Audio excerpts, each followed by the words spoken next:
नमस्कार विद्यार्थियों। राजकीय स्नातकोत्तर महाविद्यालय जैतारण की तरफ से संचालित आज की ई क्लास में आपका स्वागत है। आज की इस ई क्लास में हम अलाउद्दीन खिलजी की केंद्रीय प्रशासनिक व्यवस्था के बारे में अध्ययन करेंगे। अलाउद्दीन खिलजी की प्रशासनिक व्यवस्था के कई भाग थे, जिसमें सर्वोच्च स्तर प्राप्त था सुल्तान का। सुल्तान अन्य मध्यकालीन शासकों की भांति प्रशासनिक तंत्र का शिखर होता था। अलाउद्दीन खिलजी भी अपनी सेना का सर्वोच्च महासेनापति, सर्वोच्च न्यायाधीश तथा कार्यकारिणी का प्रमुख था। वह दैवीय सिद्धांत में विश्वास रखता था, अर्थात स्वयं को धरती पर ईश्वर का नायाब समझता था। दिल्ली के अन्य सुल्तानों की भांति अलाउद्दीन खिलजी ने भी अब्बासी खलीफा का सम्मान किया तथा उसके आदेशों पर इस्लाम का प्रसार व उसकी रक्षा की, किंतु उसने कभी भी धर्म को राजनीति पर हावी नहीं होने दिया। Doctor KS. लाल का कहना है कि अलाउद्दीन के समय अलौकिक शक्ति ने धार्मिक शक्ति को पूर्णतः आच्छादित यानी ढक दिया था। लेकिन इसके साथ साथ हमें ध्यान रखना है कि अलाउद्दीन खिलजी के समय उसकी सत्ता को कई अमीरों ने चुनौती दी, इसलिए अलाउद्दीन खिलजी ने पुराने अमीरों का दमन किया तथा वह उलेमाओं के आदेशों से भी मुक्त रहा। याद रखेंगे, उसके प्रशासन की सबसे महत्वपूर्ण विशेषता यह थी कि उसने राजनीति को धर्म से प्रभावित नहीं होने दिया। यद्यपि वो व्यक्तिगत रूप से इस्लाम धर्म का अनुयायी था, किंतु प्रशासन के क्षेत्र में वह धर्म को राजनीति पर हावी नहीं होने देता था। सुल्तान को अपना प्रशासन चलाने के लिए कई सहयोगियों की आवश्यकता पड़ती थी, विभिन्न विभागों की आवश्यकता पड़ती थी। जियाउद्दीन बर्नी ने उसके समय कुछ विभागों का वर्णन किया है तथा बर्नी के अनुसार 4 मंत्री उसके राज्य के स्तंभ होते थे, अर्थात ये महत्वपूर्ण अधिकारी होते थे। इनके अलावा अन्य अधिकारी भी होते थे, जिनके बारे में हम अभी अध्ययन करेंगे आगे। बर्नी के अनुसार 4 महत्वपूर्ण अधिकारी थे, विभाग थे: दीवाने विजारत, दीवाने आरिज, दीवाने इंशा तथा दीवाने रसालात।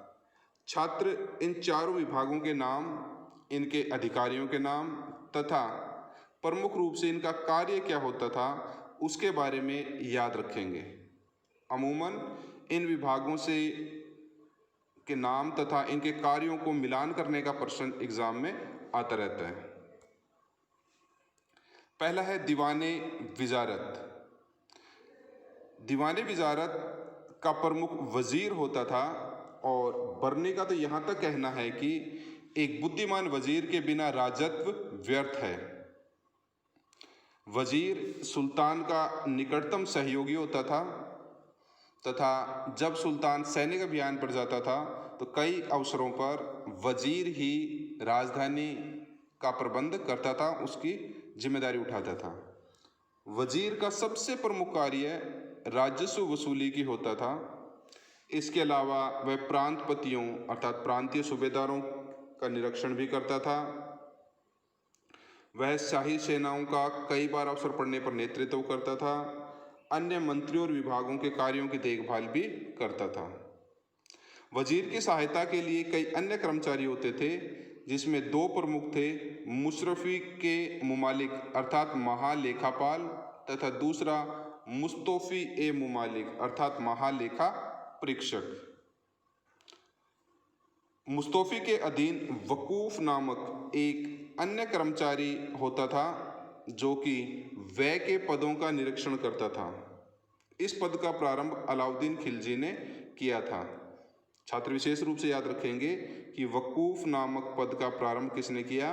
अलाउद्दीन खिलजी ने। और एक ये बर्नी का कथन जो कि अमूमन पूछा जाता है। इसके पश्चात दूसरा महत्वपूर्ण विभाग था दीवाने आरिज।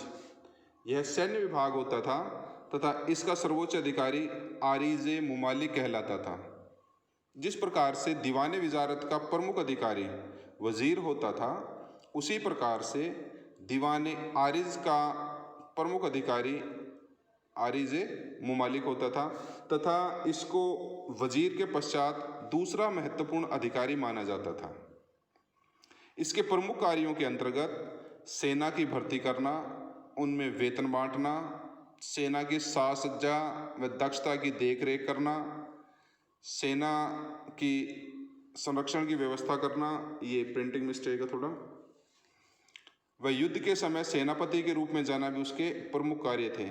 याद रखेंगे कि दीवान आरिज मुख्य सेनापति नहीं होता था, अपितु उसका मुख्य कार्य सेना का संगठित बनाए रखना था। कभी कभी वह युद्ध में सेना का नेतृत्व भी कर लिया करता था, परंतु वह अपनी सेना का सेनानायक नहीं होता था। सेनानायक सुल्तान होता था। उसके अधीन अर्थात दीवान आरिज के अधीन बख्शिय फौज होता था और दोनों मिलकर प्रांतपति द्वारा भेजी गई सेना को युद्ध में शामिल करते थे। दीवान आरिज वजीर के वित्तीय नियंत्रण से मुक्त होता था। तीसरा महत्वपूर्ण विभाग था दीवान इंशा। इंशा है ये, ईशा ने दीवान इंशा, छात्र ठीक कर लेंगे, ईशा की बजाय इंशा। इसका प्रमुख अधिकारी दीवान मुमालिक अथवा दबीर मुमालिक होता था। अमूमन इसके बारे में ये पूछा जाता है कि इसका प्रमुख कार्य क्या था, तो याद रखेंगे कि इस विभाग का कार्य शाही आदेशों व पत्रों का प्रारूप तैयार करना, प्रांतपतियों अर्थात सूबेदारों और स्थानीय अधिकारों से पत्र व्यवहार करना तथा सरकारी आदेशों को सुरक्षित रखना था। कुल मिलाकर जो सरकारी पत्र व्यवहार किया जाता था उसकी महत्वपूर्ण जिम्मेदारी दीवान इंशा के पास होती थी।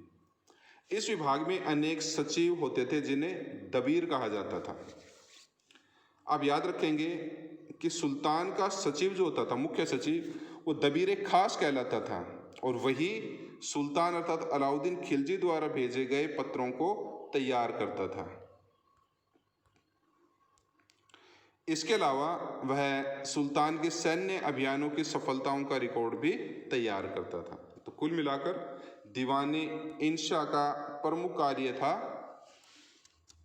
पत्र व्यवहार से संबंधित कार्यों का संचालन करना।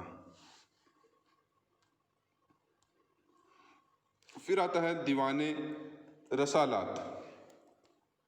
यह विदेश विभाग से संबंधित था। इसका कार्य याद रखेंगे हमेशा कि पड़ोसी दरबारों को भेजे जाने वाले पत्रों का प्रारूप तैयार करना तथा उसे महत्वपूर्ण विदेश जाने वाले तथा विदेशों से आने वाले राजदूतों के साथ संपर्क स्थापित करना। ये बात छात्र विशेष रूप से याद रखेंगे कि यह विभाग संभवतः सुल्तान अलाउद्दीन खिलजी के ही अधीन था, क्योंकि बर्नी ने इस पद पर कार्य करने वाले किसी व्यक्ति का उल्लेख नहीं किया है। इन चार विभागों के अलावा एक पांचवा विभाग था दीवान रियासत, जिसकी स्थापना सर्वप्रथम अलाउद्दीन खिलजी ने की थी। तो दो नवीन चीज़ों के बारे में आप याद रखेंगे। एक, अलाउद्दीन खिलजी द्वारा सर्वप्रथम जो पद स्थापित किया गया था वो था वकूफ का, और यदि विभाग पूछ ले तो वो आएगा दीवान रियासत। यह बहुत ही महत्वपूर्ण है क्योंकि अलाउद्दीन खिलजी की जो सबसे महत्वपूर्ण देन मानी जाती है मध्यकाल में वो है उसकी बाजार व्यवस्था।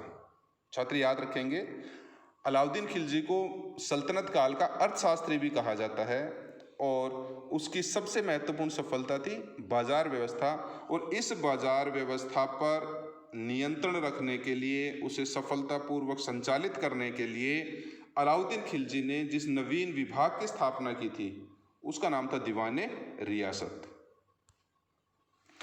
इन पांच प्रमुख विभागों के अलावा कुछ अन्य कर्मचारी भी होते थे जो प्रशासनिक कार्यों में देखभाल करते थे, जिनमें पहला आता है वकील दर, अर्थात जो दरबार व राजमहल से संबंधित कार्यों की देखभाल करता था। अमीर हाजिब, इसको आप याद रखेंगे, कई बार पूछा गया एग्जाम में कि इसका प्रमुख काम दरबार में शिष्टाचार का पालन कराना होता था। आपको पता होगा पिछली क्लास में हमने डिस्कस किया था कि बलबन के समय जो दरबार की मर्यादाएं थी, अनुशासन था, वो सर्वोच्च शिखर पर पहुंच गया था।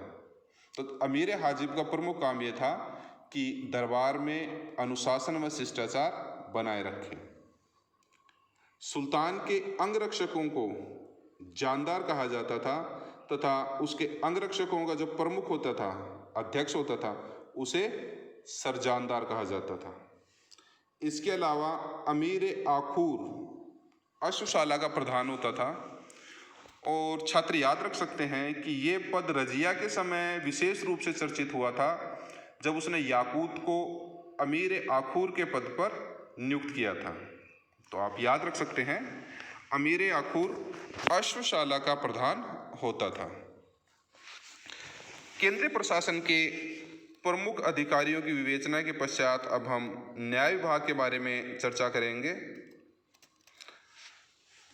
जैसे कि मैंने आपको बताया कि सुल्तान प्रशासन का सर्वोच्च शिखर होता था, सारी शक्तियां उसमें समाहित होती थी, इसलिए अलाउद्दीन खिलजी अर्थात सुल्तान में ही सर्वोच्च न्यायिक शक्तियां निहित होती थी। अलाउद्दीन खिलजी ने निष्पक्ष न्याय व्यवस्था स्थापित करने का प्रयास किया। अलाउद्दीन खिलजी के पश्चात जो दूसरा प्रमुख अधिकारी होता था उसे बोलते थे काजी उल कुजात। इसी का दूसरा नाम सद्र उस सुदूर भी था। अमूमन ये दोनों पद एक ही व्यक्ति को दिए जाते थे। जब वह व्यक्ति धार्मिक कार्यों का संपादन करता था, इनाम वगैरह देने का काम करता था, तब वो सद्र उस सुदूर कहलाता था, और जब न्यायिक कार्यों का निष्पादन करता था तब वो काजी उल कुजात कहलाता था। तो आप याद रखेंगे कि सुल्तान के पश्चात सबसे बड़ा जो न्यायिक अधिकारी होता था वो होता था काजी उल कुजात। इसकी सहायता के लिए कई अन्य कर्मचारी भी होते थे, जिनमें नायब काजी अर्थात अदल और मुफ्ती जो कानून की व्यवस्था करते थे। अमीर दाद, छात्र याद रख लेंगे, पहले हमने पढ़ा था अमीर हाजिब, जिसका प्रमुख कार्य दरबार में शिष्टाचार का पालन कराना था, जबकि अमीर दाद का कार्य प्रभावशाली व्यक्ति को दरबार में प्रस्तुत करना था जिसके विरुद्ध कोई मुकदमा दायर किया गया हो और जो इतना शक्तिशाली हो कि काजियों द्वारा नियंत्रित नहीं किया जा सके।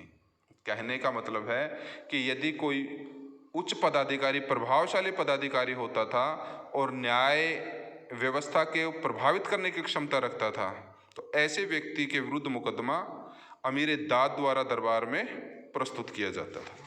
उस व्यक्ति को दरबार में प्रस्तुत किया जाता था यदि उसके ऊपर कोई आरोप लगा हुआ होता था। ये महत्वपूर्ण है कि अलाउद्दीन खिलजी की सैनिक व्यवस्था, यदि प्रशासनिक व्यवस्था में देखें तो भू राजस्व और बाजार व्यवस्था के बाद जिसमें से अक्सर प्रश्न पूछा जाता है वो है अलाउद्दीन खिलजी की सैनिक व्यवस्था।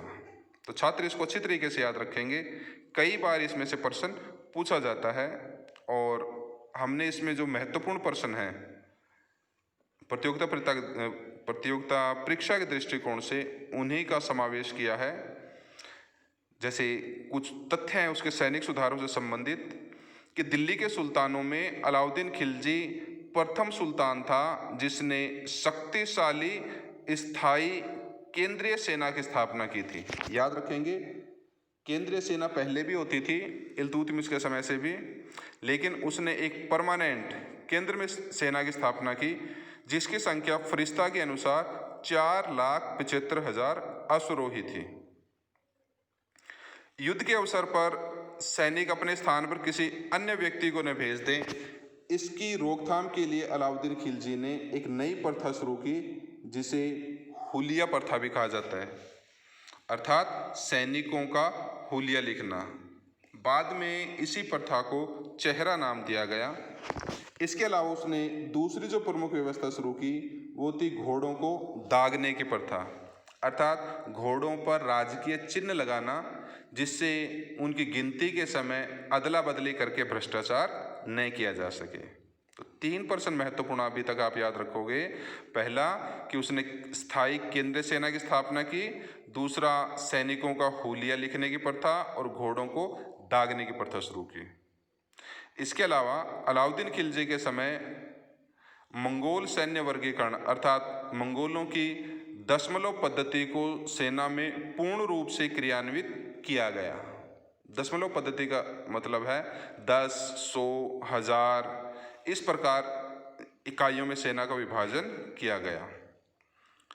अलाउद्दीन खिलजी के समय सैनिक को 234 टका वार्षिक अथवा 19.5 टका मासिक वेतन मिलता था घुड़सवार को, और एक अतिरिक्त घोड़े के व्यय के लिए अर्थात यदि एक घुड़सवार एक अतिरिक्त घोड़ा रखता था तो उसके लिए उसे 6.5 टका मासिक अधिक वेतन मिलता था। डाक व्यवस्था, अलाउद्दीन खिलजी ने कुशल डाक व्यवस्था की स्थापना भी की। इब्न बतूता ने बताया है कि अलाउद्दीन ने डाक व्यवस्था को व्यवस्थित किया था। उसने अनेक डाक चौकियों को स्थापित किया, अर्थात जैसे सराय होते हैं डाक चौकियाँ, और वहाँ पर वह घुड़सवारों में और लीपकों को नियुक्त किया। लीपकों का मतलब है जैसे कर्मचारी होते हैं बाबू वगैरह, और उनके द्वारा सुल्तान को दूर स्थानों पर घटित घटनाओं की सूचना शीघ्र ही मिल जाती थी। अगली कक्षा में हम अलाउद्दीन खिलजी की बाजार व्यवस्था के बारे में अध्ययन करेंगे। तब तक के लिए धन्यवाद।